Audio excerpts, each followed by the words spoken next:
We don't read of any more angels falling into sin, but here God is telling what the consequence of these angels having fallen into sin is. He says, "For if God spared not the angels that sinned, but cast them down to hell, and delivered them into chains of darkness to be reserved into judgment." Now notice what this is saying, that he has cast them down to hell and delivered them into chains of darkness. Yet all through the Bible, we see, and right up to our present day, we see the activity of fallen angels. They're the evil spirits. They're the devils. When you go into a medium's place and you want a prophecy of what's going to happen in your life, you're asking for an evil spirit to give you some information. So the medium may have a seance for you, or she may look in her tarot cards, or she may have a Ouija board or a crystal ball or whatever, and there's no reason to believe that she is getting information of some kind. Sometimes it's false, maybe most of the time it's false, but sometimes it even can be true information. When we read the Bible, we find that evil spirits were always active in the Bible. They in the days of Jesus, they were confronting Jesus and with all their lies and so on, and trying to tempt Jesus. Satan himself tempted Jesus for 40 days and 40 nights. Yeah, was he in hell? Was he bound with chains? Then even after Christ went back to heaven, we read, as we talked about the other day, we read about evil spirit activity. And so what does this mean? That we have a real problem here. This is a big problem. For if God spared not the angels that sinned, but cast them down to hell and delivered them into chains of darkness.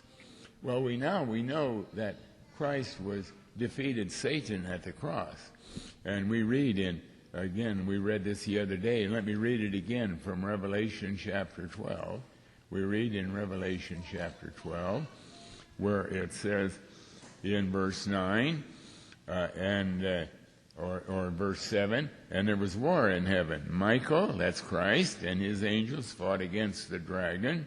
The dragon is the head of the fallen angels, those who are dripping with sin. "And the dragon fought and his angels, and prevailed not. Neither was their place found any more in heaven. And the great dragon was cast out, that old serpent called the devil and Satan, which deceiveth the whole world. He was cast out into the earth, and his angels were cast out with him." And then we read in verse 11, "And they overcame him by the blood of the Lamb," and that is the true believers. They overcame him. The true believers, remember, are the army of God.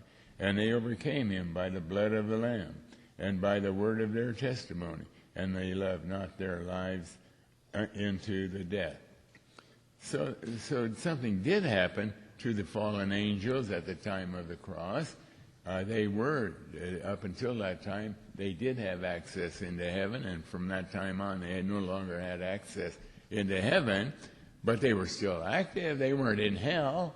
They weren't bound in chains of some kind.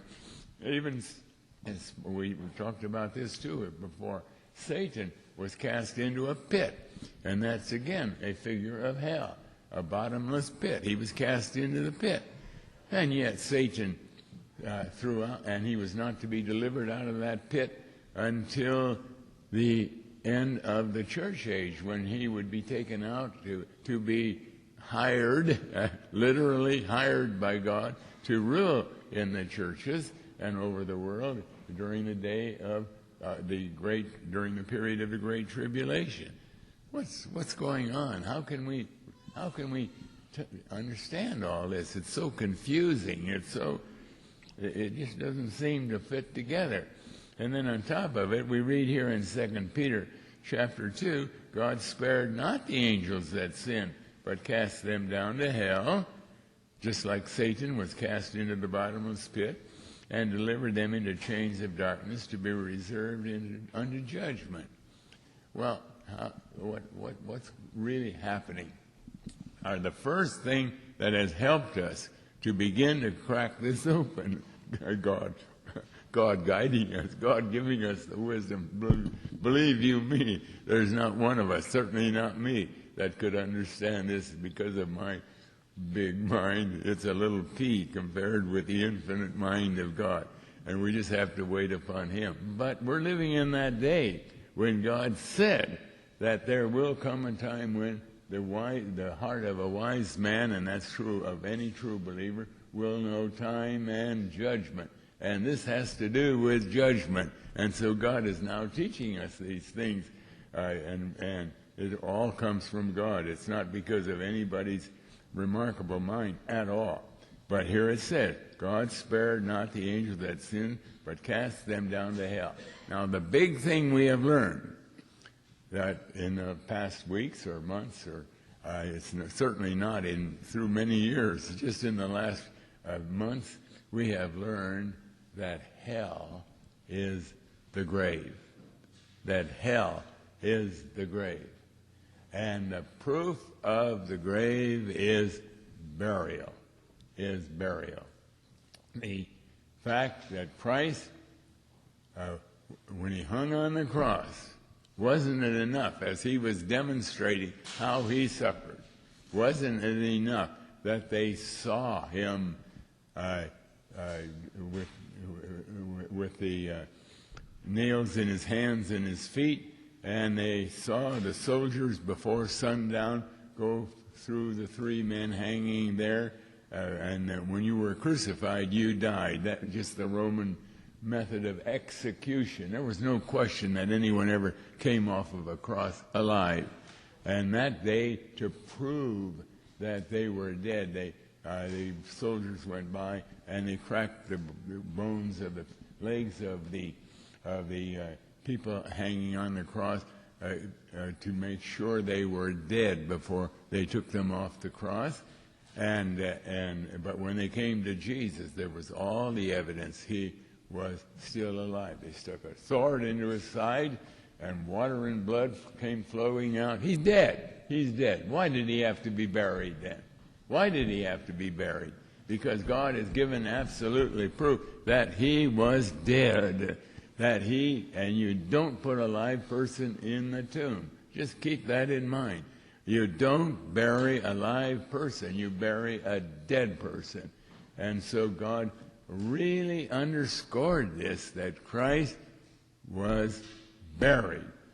That is. And remember what the grave represents? Hell. He endured hell for our sins. He was buried.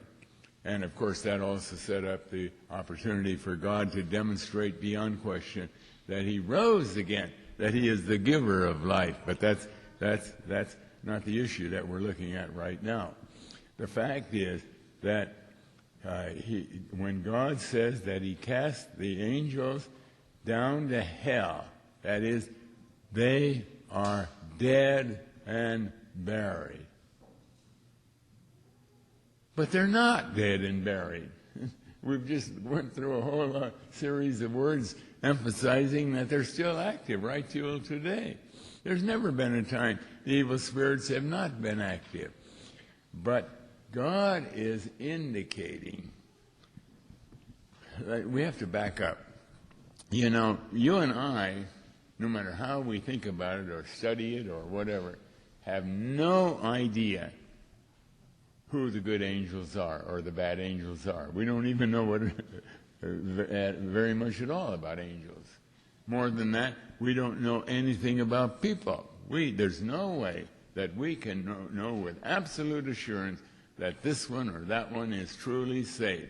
We can be assured of ourselves if we find that our nature is that we have an intense desire to do the will of God, and that is constant.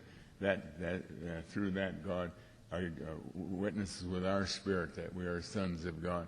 But we can't look at anybody else. We can't look at any, and we can be falsely looking at ourselves also.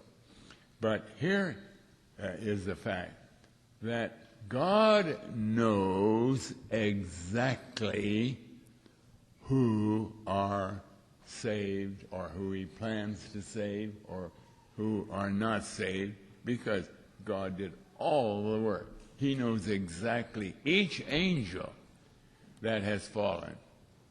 No angels can deceive God. He knows them with great, great intimacy.